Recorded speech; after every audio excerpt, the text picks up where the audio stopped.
बहुत बड़ी आध्यात्मिक विरासत का वारस। इतना सब कभी भी ईश्वर एक व्यक्ति में नहीं भरता है, तभी भरता है जब ये युग पुरुष होना होता है। इसीलिए दशम पिता में सारी चीजें एक साथ फूट फूट कर भरी थी। वीरता और बलिदान दो अलग गुण हैं।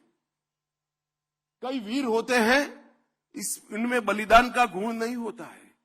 वीर होते हैं, दुनिया में सबसे बड़े वीर के वीर भी देखे गए हैं, मगर बलिदान का गुण नहीं होता है, समर्पण का गुण नहीं होता है। दशम पिता में वीरता भी थी और बलिदान भी थी। वो भी लड़े, कभी हार नहीं स्वीकार करी। मगर जब दो बेटे चमकौर साहिब में लड़ने के लिए बाहर निकलने के लिए तैयार हुए, उन्होंने जरा भी दया माया दिखाए बगैर हंसते हंसते कहा, सब जा रहे हैं, तुझे भी जाना चाहिए। और वो भी कोई लड़ने की उम्र नहीं थी, मगर दोनों बेटे को, और युद्ध का परिणाम तो तय था। कच्ची घड़ी के अंदर बैठे थे, चारों ओर समंदर जैसी सेना थी। युद्ध में क्या परिणाम आना था? शहीदगी ही आनी थी। इतने विचक्षण योद्धा को ये मालूम नहीं था क्या? उसको मालूम था, मगर उसने कहा कि धर्म के लिए अगर बलिदान की जरूरत है तो मेरे घर से शुरुआत होनी चाहिए, मेरे साहबजादों ने ये शुरुआत करनी चाहिए। और दोनों साहबजादे वहां पर शहीद हो गए। हिमालय की तरह अड़िग रहकर लड़े। भूख, प्यास, भय, संख्या की विषमता, इस सब होने के बावजूद भी लड़े। और बाबा अजीत सिंह जी और बाबा जुझार सिंह जी 18 साल और 14 साल के बाबा जुझार सिंह जी जब गए तो मुगल भी दांतों में उंगली दबाकर देख गए कि किस मिट्टी से गुरु गोविंद सिंह जी बने हैं। अपने बेटे को, 14 साल के बेटे को यहां लड़ने भेज दिया। और मित्रों, ये बहुत बड़ी बलिदान के संस्कार को सालों तक आगे ले जाने वाला ये पल था। और जब दोनों बेटे जिंदा दीवार में चुन लिए गए और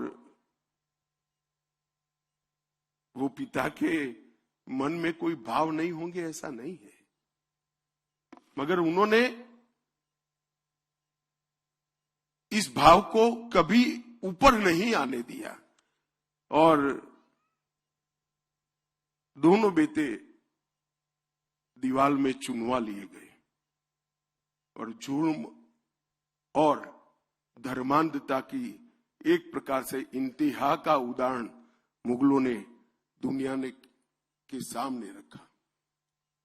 और मुझे तो आज भी वो पल की मैं थोड़ा रिवाइंड कैसेट चलाकर दिमाग में सोचता हूं कि माता गुजरी ने पगड़ी ढंग की बांधकर बच्चों को वहां भेजा होगा।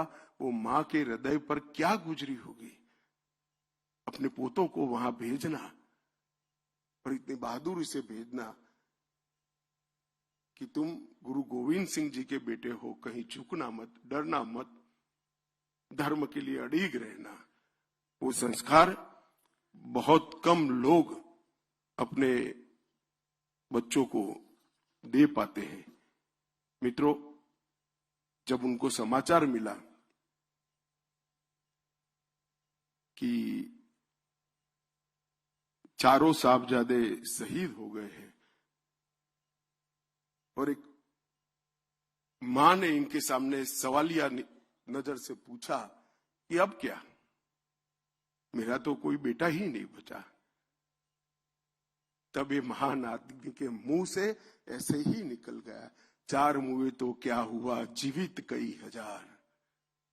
ये बहुत बड़ा मन चाहिए साहब, बहुत बड़ा मन चाहिए। और आज हम सब दशम पिता को श्रद्धा से देखते हैं। और आज दशम पिता का वाक्य भी सही हो गया, जुर्म करने वाले तो चले गए, आज उनके हजारों लाखों करोड़ों बेटे धर्म के लिए लड़ने के लिए तैयार खड़े हैं, मातृभूमि के लिए लड़ने के लिए तैयार खड़े हैं। और ये गुरु गोविंद सिंह जी के मन से निकला हुआ वाक्य था, ये कोई भाषण नहीं था।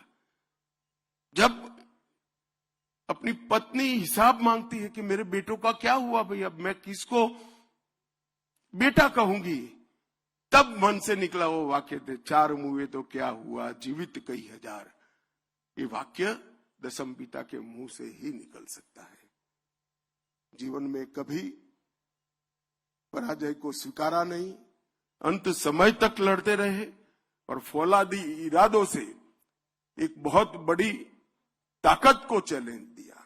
और मैं निश्चित रूप से मानता हूं कि दशम पिता ने लिखा हुआ पत्र औरंगजेब को अपने मृत्यु की अंतिम घड़ी में भी याद होगा और इसने उसके ईश्वर से जरूर माफी मांगी होगी। इतना नैतिक ताकत, इतनी बड़ी शहादत के बाद आना, ये बहुत बड़ी बात है। और आजादी के बाद इतिहास को एक प्रकार से किसी का कोई इरादा नहीं होगा, मगर एक प्रकार से भुला दिया गया।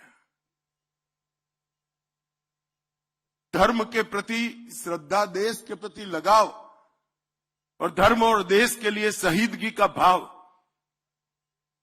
वो छिपाने की बात नहीं है, इसका महिमा मंडन होना चाहिए। छोटे बच्चों को आज भी साहबजादों की तस्वीर से, इनकी बलिदान से प्रेरणा मिलनी चाहिए। और मोदी जी ने बहुत मन से तय किया कि 9 जनवरी 2022 को प्रकाश पर्व के दिन ने तय किया कि 26 दिसंबर को पूरे देश में वीर बाल दिवस मनाया जाएगा और पूरा देश गुरुओं के वो वीर बालकों के प्रति शुक्राना अर्ज करेगा। आज मैं यहां आया हूं, 3 साल हो गए। 3 साल से इस देश की केरल हो या तमिलनाडु, गुजरात हो या बंगाल, हर प्राथमिक स्कूल के अंदर साहबजादों का 26 दिसंबर को जीवन कवन पढ़ा जाता है। उनके जीवन पर निबंध लिखने की स्पर्धा होती है और उसमें दोनों साहबजादों के नाम से इनाम भी दिया जा सकता है, इनाम भी दिया जाता है। आप कल्पना करिए कितने करोड़ों बच्चों के लिए आज ये दोनों वीर बालक, गुरु के दोनों साहबजादे, दोनों शहीद बालक हमारे, वो प्रेरणा का स्रोत बन गए और कई पिताओं के लिए भी स्रोत बने। कई पिता प्रार्थना करते होंगे कि ईश्वर बेटा देना तो ये शहीद साहबजादों जैसा देना जो मुझे भी अमर कर दे इतिहास में। और ये बात जब ये सप्ताह मनाने का तय किया और वीर बाल दिवस को हमने बहुत मन के साथ मनाने की शुरुआत करी है। भारत सरकार ने, सभी राज्य सरकारों ने इसकी सहायता की है, किसी भी पार्टी की हो, किसी ने मना नहीं किया। हर पार्टी की राज्य सरकारों ने इतनी सहायता की है और आज देश भर में साहबजादों को याद किया जाता है। मित्रों, एक प्रकार से नरेंद्र मोदी जी बहुत भाग्यवान प्रधानमंत्री हैं। इसलिए नहीं कि 3 बार चुनाव जीत गए, 3 बार प्रधानमंत्री बने। देखिए, उनके ही प्रधानमंत्री काल में गुरु तेग बहादुर जी का 350वां शहीदी दिवस आया। नानक देव जी महाराज का 550वां प्रकाश पर्व आया। तेग बहादुर जी का 400वां प्रकाश पर्व आया और सर्वंसदानी दशम पिता का 350वां भी प्रकाश पर्व उन्हीं के कालखंड के आया। ये भी गुरुओं की कृपा है कि एक ही प्रधानमंत्री के कालखंड में प्रथम गुरु नानक देव जी महाराज से लेकर दशम पिता तक सभी के जीवन से जुड़ी हुई घटनाएं आई और ये पूरी सिख गुरुओं की परंपरा को देश और दुनिया के सामने रखने में नरेंद्र मोदी सरकार ने कोई कसर नहीं रखी। कई सारे ऐसे इश्यू थे, FCRA का, हरमिंदर साहिब का रजिस्ट्रेशन, करतारपुर साहिब का गलियारा, एक